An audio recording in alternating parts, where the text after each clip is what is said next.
Bismillahir Rahmanir Rahim. Innal hamdulillah wassalatu wassalamu ala rasulillah. Assalamu alaikum wa rahmatullahi wa barakatuhu, brothers and sisters and friends. Unfortunately, this video is going to be about the crisis that is unfolding in Palestine. I want to raise with you some arguments, some thought experiments, and 5 key major points to help you reframe the narrative. Because the purpose of this video is to do that, to reframe the narrative. Now, before I get into the arguments and to the 5 key major points that I want to articulate, I want to raise a few points with you, some preliminary points. Firstly, I do not condone the killing of innocent people. Non-combatants, whether a child, a woman, or a man, must never be targeted. In saying this, the recent conflict in Palestine has brought to light once again the Zionist fallacies, propaganda, tyranny, apartheid, genocide, and oppression. And another purpose for this video is to speak to non-Muslims in particular who are unaware or misinformed about the recent conflict. Now, the mainstream media, unfortunately, have deliberately misframed the conflict, and they have made the oppressed the oppressor and the oppressor the oppressed. And Malcolm X, may God have mercy on him, articulated this very well. He said, "The media is the most powerful entity on earth. They have the power to make the innocent guilty and to make the guilty innocent." He also said, "If you're not careful, the newspapers will have you hating the people who are being oppressed and loving the people who are doing the oppressing." Another point I want to raise is that approximately 2,000 Palestinian children have been killed by Israeli forces since October the 7th. 2,000 Palestinian children. So I want to ask the following question. Is the life of a Palestinian child worth less than the life of any other child? Well, it seems to be the case for many people, because if 2,000 children were murdered by a political entity, by a state, irrespective of the context, there would be international rage, especially if that country was a Western country. And connected to this are 2 false arguments I really want to quickly just dismiss and to refute. And these arguments are expressed by Zionists and the mainstream media and politicians. And these arguments are as follows. Hamas's actions must be condemned. And they say this and they assert this without condemning what Israel is doing right now. And they also argue Israel has a right to defend itself. Now, with all due respect, these are not valid arguments anymore. And let me explain why. If some people expect to condemn the attacks that occurred on October the 7th because they were brutal and horrific and around 1,400 people were killed, then it logically follows they must condemn Israel, but they don't. And why must they condemn Israel? Because of the following: 75 years of illegal occupation, decades of apartheid, decades of ethnic cleansing, tens of thousands of Palestinians murdered, thousands unjustly detained, years of collective punishment, and decades of human rights violations. Now, it is obvious, and I don't like comparing atrocities, but it is obvious that this list that I've mentioned is much worse than the evidence some people are citing to condemn what happened on October the 7th, but stay silent on what Israel has been doing for the past 75 years. Since these people do not also condemn Israel, then it raises a valid suspicion that they are ideologically biased. This should be enough to reframe the narrative. Now, you may argue, well, this list that you mentioned, Hamza, where's the evidence? Don't worry, we're going to be unpacking this when we're talking about the 5 key points I want to articulate. Now, the second argument, Israel has a right to defend itself, is also false. Consider this. If Israel has a right to defend itself, and the killing of 2,000 children is part of that, then logically speaking, does it not somehow justify the attacks that happen in Israel? I'm not saying it's a justification, But logically speaking, the logical door swings both ways. Because if Israel has a right to defend itself, and part of that is killing 2,000 innocent children, then Hamas's actions are justified from that perspective, because Hamas can argue that their actions are a defense against decades of murder, oppression, apartheid, and illegal occupation. Now, again, I'm not saying this is a justification. I'm merely pointing out the logical implication and contradiction of some of their arguments. Now, obviously, they may respond by saying, there is a big difference, Hamza. Massive difference. Because Hamas targeted children and innocent people specifically. However, sorry, this is not an argument. Because it is clear that Israel is doing the same. And many IDF, Israeli Defense Force members, and Israeli commentators have clearly made that intention. Not just that, when you look at the past 75 years, children have been targeted in cold blood. So they're both the same from this perspective. This is why the massacre in Gaza must stop now. And these two refutations of the two false arguments should be enough to reframe the whole narrative. Now, let's go to the 5 points I want to unpack with you today, the 5 key points. Now, I'm going to summarize them right now, and then I'm going to unpack them with evidence. So the first point is as follows. The conflict did not start on October the 7th, 2023.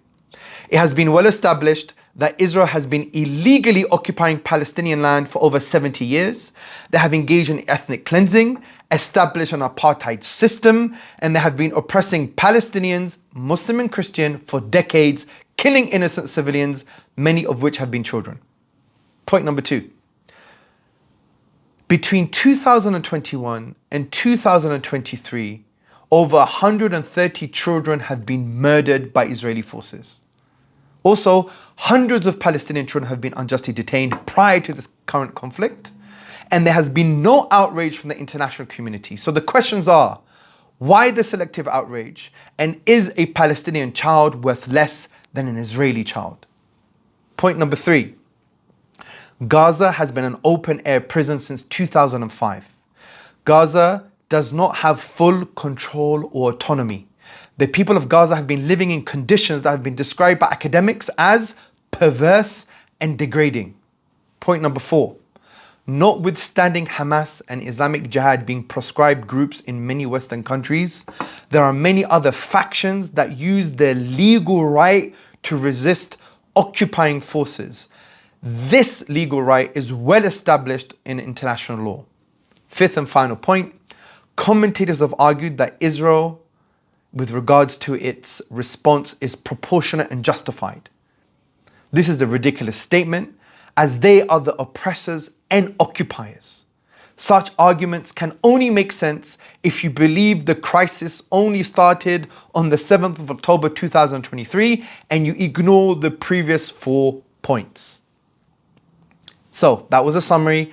Let's now unpack each point very carefully, citing various pieces of evidence. And by the way, I cannot give you everything because of time, because of practicalities, but hopefully I'm going to give you enough, and I'm going to provide all of these references in the description below. So let's go to the first point. So the first point was about the conflict did not start, or the crisis rather, because to call it a conflict assumes some kind of power symmetry. There is no power symmetry. It's asymmetrical, which is well known. Let's call it a crisis. The crisis did not start on October the 7th, 2023. It has been well established that Israel has been occupying Palestinian land for over 70 years. They have engaged in ethnic cleansing, established an apartheid system, and have been oppressing Palestinians for decades, killing innocent civilians, many of which are children. So let's start first and foremost with Human Rights Watch, which is a well-known international NGO, and they state in their report a threshold crossed Israeli authorities and the crime of apartheid and persecution. They say the following. About 6.8 million Jewish Israelis and 6.8 million Palestinians live today between the Mediterranean Sea and Jordan River, an area encompassing Israel and the occupied Palestinian territory. The latter made up of the West Bank, including East Jerusalem and the Gaza Strip. Throughout most of this area, Israel is the sole governing power, In the remainder, it exercised primary authority alongside limited Palestinian self-rule. Across these areas and in most aspects of life, Israeli authorities methodically privilege Jewish Israelis and discriminate against Palestinians. Laws, policies and statements by leading Israeli officials make plain that the objective of maintaining Jewish Israeli control over demographics, political power and land has long guided government policy. In pursuit of this goal, authorities have dispossessed, confined, forcibly separated and subjugated Palestinians by virtue of their identity to varying degrees of intensity. In certain areas, as described in this report, these deprivations are so severe, they amount to the crimes against humanity of apartheid and persecution. And at this stage, I want to refer to you to the Nakba, a word that cannot be used in Israel. Now, the Nakba refers to the Palestinian catastrophe, the disaster, the cataclysm. And this was the destruction of Palestinian society and homeland in 1948. And it was the permanent displacement of a majority of the Palestinian Arabs with no right to return. Essentially, it was the stealing of their land. Now, in summary, the Nakba was basically the expulsion of over 700,000 Palestinians from their homes. It was the burning to the ground of 600 villages, and it was the poisoning of water wells to prevent Palestinians from returning. And this has been echoed by many academics, Jewish and non-Jewish. For example, Jan Selby, Gabriel Daoust and Clemens Hoffman have written a study published by Cambridge University Press, and they refer to this catastrophe, but not only in 1948, but also 1967, and they summarize it in the following way. They said around 751,000 displaced during the war of 1948 to 1949, a full 88% of the Palestinian population of what would henceforth become Israel. Several hundred thousand more displaced in 1967, over 5 million Palestinians who decades later still have refugee status. Now, before we continue with more evidence, here is a thought experiment to help you further. Imagine London was occupied by France in 1948 and France expelled 700,000 Londoners and they killed tens of thousands of Brits, including women and children, and they enforced a system of apartheid and they enforced persecution for decades. What would be the British response? Now, some would argue it would be far worse than what we've seen in recent years by the Palestinians. Now, considering this, the world should be grateful that the enemies of Zionist Israel are actually the Palestinians. And this thought experiment should be enough to reframe the whole narrative. And this is why, just to echo again, the whole self-defense mantra does not make sense in the context of the historical and political facts. An occupying force is already in an illegal and offensive position. To claim that Israel is defending itself is equivalent to, as Mohammed Hijab put it, a rapist defending themselves from their victim. Now let's cite more evidence. Human Rights Watch again. Now, the Associate Children's Rights Director at Human Rights Watch, Bill van Esveld, said the following. Israeli forces are gunning down Palestinian children living under occupation with increasing frequency. Unless Israel's allies, particularly the United States, pressure Israel to change course, more Palestinian children will be killed. So this is referring to the killing of Palestinian children, which we're going to unpack in another point as well. Further evidence. Richard Falk, he was the UN Special Rapporteur. In October 2010, he submitted his report to the UN General Assembly. And this is what he said. This is what he stated. It is the opinion of the current Special Rapporteur that the nature of the occupation as of 2010 substantiates early allegations of colonialism and apartheid in evidence and law to a greater extent than was the case even 3 years ago. The entrenching of colonialist and apartheid features of the Israeli occupation has been a cumulative process. The longer it continues, the more difficult it is to overcome, and the more serious is the abridgment of fundamental Palestinian rights. Academics J. Duggard and J. Reynolds in 2013 in the academic paper Apartheid, International Law and the Occupied Palestinian Territory say the following. Overall, more than 40% of the landmass of the West Bank has now been appropriated to make way for Israeli settlement, infrastructure, and is entirely closed to Palestinian use. In March 2012, the UN Committee of the Elimination of Racial Discrimination took the unprecedented step of censuring Israel under the rubric of apartheid and segregation as prohibited by Article 3 of the International Convention for the Elimination of All Forms of Racial Discrimination. On the basis of the systematic and institutionalized nature of the racial domination that exists, there are indeed strong grounds to conclude that a system of apartheid has developed in the occupied Palestinian territory. Israeli practices in the occupied territory are not only reminiscent of, and in some cases worse than, apartheid as it existed in South Africa, but are in breach of the legal prohibition of apartheid. Another NGO, Amnesty International, in 2023, in the report The State of the World's Human Rights, said the following. In Israel and the occupied territories, 2022 saw the system of apartheid solidified. Successive Israeli governments rolled out measures forcing more Palestinians from their homes, expanding illegal settlements, and legalizing existing settlements and outposts across the occupied West Bank. Rather than demand an end to that system of oppression, many Western governments choose instead to attack those denouncing Israel's apartheid system. Many Western governments chose instead to attack those denouncing Israel's apartheid system. Israel maintained an extreme form of discrimination, a system of apartheid, through oppression and domination over Palestinians, through territorial fragmentation, segregation and control, dispossession of land and property, and the denial of economic and social rights. Israel committed a wide range of human rights violations against Palestinians to entrench this system, including forcible transfers, administrative detention, torture, unlawful killings, denial of basic rights and freedoms, and persecution, which constituted the crime against humanity of apartheid. Now, what is more damning is this has come from the mouth of Zionists themselves. Politicians.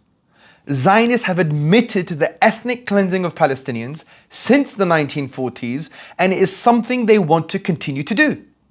Take, for instance, investigative journalist Anthony Lowenstein. He writes in his book, The Palestine Laboratory. He says, a rare moment of Israeli political honesty came in October 2021 when far-right Israeli parliamentarian Bezalel Smotrich, leader of the Religious Zionist Party and ally of Prime Minister Benjamin Netanyahu, said in the Knesset to the Arab members, "You are only here by mistake because Ben-Gurion," who by the way was the founding prime minister of the Zionist entity, Ben-Gurion didn't finish the job, didn't throw you out in 48. It was an acknowledgement that ethnic cleansing took place in 1948. And Lowenstein continues, it is not a new point of view, in fact. It's been state ideology since 1948. Declassified documents from the Israeli state archives in 2021 revealed that attitudes towards the Palestinians have not changed much since the 1940s. It has been official policy, at least among some of the nation's senior military and political elites, to forcibly expel Arabs to neighboring countries for the entire period of the country's existence. Reuven Aloni, Deputy Director General of the Israeli Lands Administration, said during a 1965 meeting that the ideal goal was population exchange. He was optimistic, and this is his own words, that a day will come in another 10, 15 or 20 years when there would be a situation of a certain kind with a war or something resembling a war, when the basic solution will be a matter of transferring the Arabs. I think we should think about this as a final goal. And Lowenstein continues, Yehoshua Verbin, commander of the military government that ruled over Arab citizens between 1948 and 1966, admitted that ethnic cleansing occurred in 1948. We expelled around 500,000 Arabs, we burnt homes, we looted their land. From their point of view, we didn't give it back. We took their land, he said. Now that completes the first point, which to be honest is enough to reframe the narrative. And I cited various pieces of evidence from NGOs, from academics, from politicians, from investigative journalists and so on and so forth to really bring to your attention the illegal occupation, the apartheid, the murder and the killing of Palestinians, and the tyranny and the evils of the Zionist regime. Now let's go to the second point, which focuses on children. Now between 2021 and 2023, prior to the attacks that occurred on the 7th of October, over 130 Palestinian children were murdered by Israeli forces. Also, hundreds of Palestinian children have been unjustly detained prior to this current conflict. And there's been no collective international outrage. Why? So why is there selective outrage? There is a huge outrage with regards to what happened on October the 7th, but prior to that, when it comes to Palestinian lives and children, they've been brutalized and murdered and unjustly detained, which really effectively is basically taking hostages. Then where's the collective outrage? Why the asymmetry here? Why have people been, generally speaking, silent on this issue, especially from a mainstream media perspective and the mainstream politicians? Why is there a kind of veiling of the previous historical, political, and social facts on the ground? Why is there a kind of false assumption that the kind of Israeli-Palestinian crisis just started on October the 7th? This deliberate veiling and hiding of these facts and these truths indicates a strong ideological bias. And there's lots of evidence to show that children have been unjustly detained and Palestinian children have been murdered. For example, Human Rights Watch, they said in one of their reports, last year, 2022, was the deadliest year for Palestinian children in the West Bank in 15 years. And 2023 is on track to meet or exceed 2022 levels. Israeli forces had killed at least 34 Palestinian children in the West Bank as of August 22. Now, the West Bank is not even quasi-governed by Hamas, by the way. And you had 34 children being killed by Israeli forces. According to the UN's Office for the Coordination of Humanitarian Affairs, 36 Palestinian children were killed in the West Bank in 2022. So the previous reference is for 2023. This reference is for 2022. So do your math. In 2001, 86 Palestinian children have been killed in the occupied Palestinian territory, according to Defense for Children International. So do your math. It's over 130 children from 2001 to 2023. Also, it is estimated that between 500 and 1,000 children are held in Israeli military detention each year. And all of the references that I'm citing are going to be available in the description below. So from this perspective, where is the international outrage? Where is it? Why the selective sympathy, selective empathy, and selective outrage? Are you saying the life of a Palestinian child is worth less than any other child? Is that what you're saying?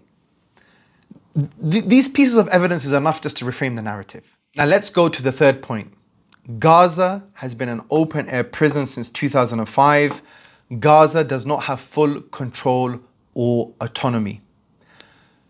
Robert Piper wrote in a 2017 UN report the following, and Robert Piper was the UN coordinator for humanitarian aid and development activities in the occupied Palestine territory. He wrote, in 2012, the UN country team produced a report on living conditions in Gaza and predicted that based on the trends we were seeing then, Gaza was on track to become unlivable by 2020. Sadly, as we check in on those same trends again in this 2017 report, the deterioration has accelerated, sped along not least by a devastating round of hostilities in 2014 from which we are only now starting to recover. With electricity only 2 hours a day, as was the case recently, and youth unemployment at 60%, the unlivability threshold has already been passed. Also, in the academic journal that I cited previously, Apartheid, International Law, and the Occupied Palestinian Territory, J. Duggard and J. Reynolds cite the following. Since the removal of Jewish settlers in 2005, Gaza effectively amounts to besieged Palestinian ghetto, with the open-air prison analogy repeatedly invoked. Also, Human Rights Watch, the NGO, they produced this online piece called Gaza, Israel's open-air prison at 15, and they said the following. Israel's sweeping restrictions on leaving Gaza deprive its more than 2 million residents of opportunities to better their lives. Human Rights Watch said today on the 15th anniversary of the 2007 closure. The closure has devastated the economy in Gaza, contributed to fragmentation of the Palestinian people, and forms part of Israeli authorities' crimes against humanity of apartheid and persecution against millions of Palestinians. Also consider Jean-Pierre Filiu, the French academic historian Arabist.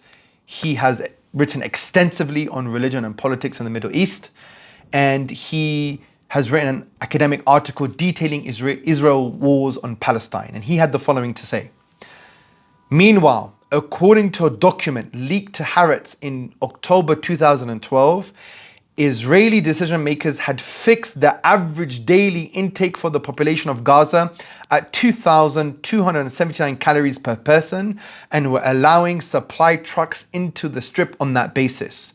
The fact that Israel could feel empowered to decide how much a Palestinian could eat on a daily basis shows how perverse and degrading the post-2005 occupation of the Gaza Strip had become. The description of Gaza as an open-air prison was actually far from the mark, since in any jailhouse, detainees are not supposed to be shot at or bombed except in the case of a full-fledged riot. In Gaza, Israeli raids, whether targeted or not, remain a regular occurrence. Now let's unpack the fourth key point. Notwithstanding Hamas and Islamic Jihad being proscribed groups in many Western countries, there are many other factions that use their legal right to resist occupying forces. This legal right, contrary to many people's opinions, is well established in international law. Take, for example, the UN General Assembly. There are many resolutions that support national liberation movements in the struggle for independence and self-determination, including armed struggle, and take for consideration Resolution 2105 of 1965 and Resolution 2625 of 1970. But I want to zoom in on the UN General Assembly, the 37th session, 1982 to 1983. And I just want to quickly, briefly, just go through three key paragraphs which really emphasizes the point that we're trying to make. Considering the denial of the inalienable rights of the Palestinian people to self-determination, sovereignty, independence, and return to Palestine, and the repeated acts of aggression by Israel against the peoples of the region constitute a serious threat to international peace and security. They also say, reaffirming the importance of the universal realization of the right of peoples to self-determination, national sovereignty, and territorial integrity, and of the speedy granting of independence to colonial countries and peoples as imperatives for the full enjoyment of all human rights. And significantly, they mention this. Reaffirms the legitimacy of the struggle of peoples for independence territorial integrity, national unity and liberation from colonial and foreign domination and from foreign occupation by all available means, including armed struggle. We also have the Geneva Conventions. In accordance with international humanitarian law, wars of national liberation have been expressively embraced through the adoption of additional Protocol 1 to the Geneva Conventions of 1949 as a protected and essential right of occupied people everywhere. And this includes occupied Palestine. They have this right for wars of national liberation. So from this perspective, other factions that are not described as terrorist groups by Western governments exist in Palestine, and they have the right, according to international law, to resist occupation. And this point also helps reframe the narrative. Now let's unpack the fifth and final point. Is Israel's response proportionate and justified? Now, I believe the previous thought experiments and the previous points that I've mentioned already answered this question. But I want to emphasize the obvious answer with a thought experiment. Now, imagine your neighbor occupied your home and your village with his immediate and extended family. He killed your children and detained your wife. He remained there for years and degraded and abused you and all the villagers. And he regularly, on a weekly basis, killed the children of the village. Suddenly, in response, in defense maybe, one would argue, you attack and kill your neighbor's family. Soon after, your neighbor fights back by killing more members of your family, the villagers, and destroys the homes of the population. Now, would your neighbor's response be considered proportionate and justified? Now remember, this is not about targeting innocent people. We're not justifying that. But in the context of this thought experiment and applying it to what you now know about the Palestinian crisis, is Israel's response proportionate and justified? This thought experiment is designed to help you reframe the narrative and to see who and what is the real cause of this crisis. Now let's remember, my dear brothers and sisters, since October the 7th, 2023, Israel has killed over 4,000 Palestinians, approximately 2,000 children have been murdered, and Israel has injured over 13,000 people, and they've destroyed over 11,000 buildings and permanently displaced over 100,000 people. This is disproportionate. This is genocide, and it must stop now. In conclusion, my dear brothers and sisters and friends, in the context of the thought experiments and the 5 key points that I unpacked, and in the context of decades of illegal occupation, decades of apartheid, decades of oppression, decades of killing children, decades of illegal detainment of children, decades of systematic persecution, the current conflict, or rather the current crisis, should be understood as Israel being the oppressor, Israel being the occupier, Israel being the tyrant. And for peace to happen, and we all want peace, Israel must stop illegally occupying land and persecuting the Palestinian people. They must stop persecuting the Palestinian people, and the apartheid must be dismantled, just like what happened in South Africa, because you cannot have peace and justice coexisting with apartheid. It's impossible. The apartheid system of Zionist Israel must be dismantled. Now, this does not mean, of course, that we want Jewish people to be expelled. Of course not. As a Muslim, we believe that we need to protect all human beings and take care of all human beings and be committed to their well-being, to the goodness and guidance, including Jewish people. And this is what happened in Islamic history anyway. For example, the popular historian Karen Armstrong, she says for the very first time, Jews, Christians and Muslims lived peacefully in Jerusalem. She says the Muslims had established a system that enabled Jews, Christians and Muslims to live in Jerusalem together for the first time. So everything that happens in this current crisis, my dear brothers, sisters and friends, must be understood in the context of the thought experiments I raised and the 5 key points I unpacked. The crisis must be understood in the context of illegal occupation, decades of persecution, decades of ethnic cleansing. It has to be understood in that context. And that's why people of conscience have a responsibility to learn about the necessary social, historical, and political context. Otherwise, if we don't consider what has been mentioned thus far, we will never have peace, and we will be promoting, inadvertently or advertently, genocide enablers, ethnic cleansing apologists, and apartheid promoters. And this would mean that you'll have blood on your hands.